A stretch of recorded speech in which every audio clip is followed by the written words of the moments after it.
ನನಗೆ ಅರುಣ್ ಪುತ್ತಿಲ ಮೇಲೆ ತುಂಬ ಗೌರವ ಇದೆ. ಪುತ್ತೂರಲ್ಲಿ ಅವರಿಗೆ ಆದ ಒಂದು ಸ್ಥಾನಮಾನ ಇದೆ. ಮೊನ್ನೆ ಅವರು ಶ್ರೀನಿವಾಸ ಕಲ್ಯಾಣೋತ್ಸವ ಅಂತ ಮಾಡಿದ್ರು. ದೇವರಿಗೆ ಮದುವೆ ಮಾಡಿಸುವ ಅಗತ್ಯ ಅವರಿಗಿಲ್ಲ. ದೇವರು ಆಲ್ರೆಡಿ ಮದುವೆ ಆಗಿದ್ದಾರೆ. ದೇವರನ್ನು ಮದುವೆ ಮಾಡುವ ತಾಕತ್ತು ಯಾರಿಗೂ ಇಲ್ಲ ಈ ಜಗತ್ತಲ್ಲಿ, ಈ ಭೂಮಿಯಲ್ಲಿ.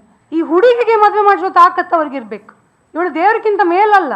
ಅವರು ಮನಸ್ಸು ಮಾಡಿದ್ರೆ ಪುತ್ತೂರಲ್ಲಿ ಅವನನ್ನು ಮದುವೆ ಮಾಡಿಸೋದು ಒಂದು ದೊಡ್ಡ ಸಂಗತಿ ಅಲ್ಲ. ಮತ್ತೆ ಸಂಸಾರ ಸರಿ ಹೋಗುದಿಲ್ವಾ? ತೊಂದರೆ ಇಲ್ಲ. ಈ ಮೂಲಕ ನಾನು ಅವರಿಗೂ ರಿಕ್ವೆಸ್ಟ್ ಮಾಡ್ತಾ ಇದ್ದೇನೆ, ಶ್ರೀನಿವಾಸ ಕಲ್ಯಾಣ ಮಹೋತ್ಸವ ನೀವು ಮಾಡುವ ಅಗತ್ಯವೇ ಇಲ್ಲ. ನಿಮ್ಮ ಊರಲ್ಲಿ ಒಂದು ಹುಡುಗಿಗೆ ಅನ್ಯಾಯ ಆಗಿದೆ, ಅದು ಒಂದು ಹಿಂದೂ ಹೆಣ್ಣು ಮಗಳಿಗೆ, ಅವಳಿಗೆ ನ್ಯಾಯ ಕೊಡಿಸಿ ನೀವು. ಮತ್ತೆ ಹೇಳ್ತಾರೆ ಮುಸಲ್ಮಾನರ ಹೆಲ್ಪ್ ತಗೊಳ್ಬೇಡಿ ನೀವು ಅವರನ್ನು ಯಾಕೆ ಕರೆದದ್ದು? ಮುಸಲ್ಮಾನರು ಈ ಪ್ರತಿಭಟನೆಗೆ ಬಂದದಕ್ಕೆ, ನೀವು ಅವರೊಟ್ಟಿಗೆ ಪ್ರತಿಭಟನೆಗೆ ಕೂತ್ಕೊಂಡಕ್ಕೆ ನಾವು ಹಿಂದೂ ಸಮಾಜದ ಈ ಏನು ಹೇಳ್ತಾರೆ ಸಮಾಜದವರು ನಿಮ್ಮೊಟ್ಟಿಗೆ ಬರುವುದಿಲ್ಲ ಅಂತ. ಇವರಿಗೆ ನಾಚಿಕೆ ಆಗಬೇಕು. ಇವರು ಬರಲಿಲ್ಲ ಅಂತ ಹೇಳಿ ಇವರು ಮುಸಲ್ಮಾನರ ಹತ್ರ ಹೋಗಿದ್ದಲ್ಲ. ನಾನು ಈ ಮೂಲಕ ಮುಸಲ್ಮಾನರಿಗೆ ಮತ್ತೆ ರಿಕ್ವೆಸ್ಟ್ ಮಾಡ್ತಾ ಇದ್ದೇನೆ, ಪ್ಲೀಸ್ ಬನ್ನಿ, ನಮಗೆ ಹೆಲ್ಪ್ ಮಾಡಿ. ನಮ್ಮ ಸಮಾಜದಲ್ಲಿ ಯಾರು ನಮಗೆ ಹೆಲ್ಪ್ ಮಾಡುವವರು ಇಲ್ಲ, ಯಾರು ಇದರ ಬಗ್ಗೆ ಮಾತಾಡಿದವರು ಇಲ್ಲ. ಇವತ್ತು ನಾನು ಹೇಳ್ತಾ ಇದ್ದೇನೆ, ನಾನು ಮಾತಾಡಿದವರು ಇಲ್ಲ, ಯಾರು ಇಲ್ಲ ಅಂತ. ಯಾರು ಇದ್ದೀರಿ ಬಂದು ಪ್ರೆಸ್ ಮಾಡಿ, ನಾವಿದ್ದೇವೆ, ನಾವಿದು ಹೆಲ್ಪ್ ಮಾಡಿದ್ದೇವೆ, ನಾವು ಈ ರೀತಿ ಸಹಾಯ ಮಾಡಿದ್ದೇವೆ ಅಂತ ಹೇಳಿ.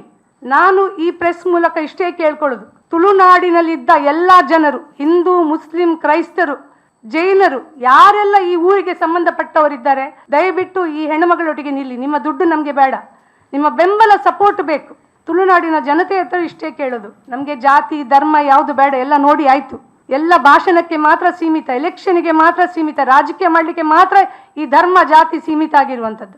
ನಾನು ಕೇಳ್ತಾ ಇದ್ದೇನೆ, ನಾಳ್ದು ಅವಳದು ಏನು ಕ್ರೆಡಲಿಂಗ್ ಸೆರೆಮನಿ ಇದೆ, ನಮಗೆ ಜಾತಿ ಧರ್ಮ ಬೇಡ, ಎಲ್ಲ ಸಮುದಾಯದವರು ಬನ್ನಿ.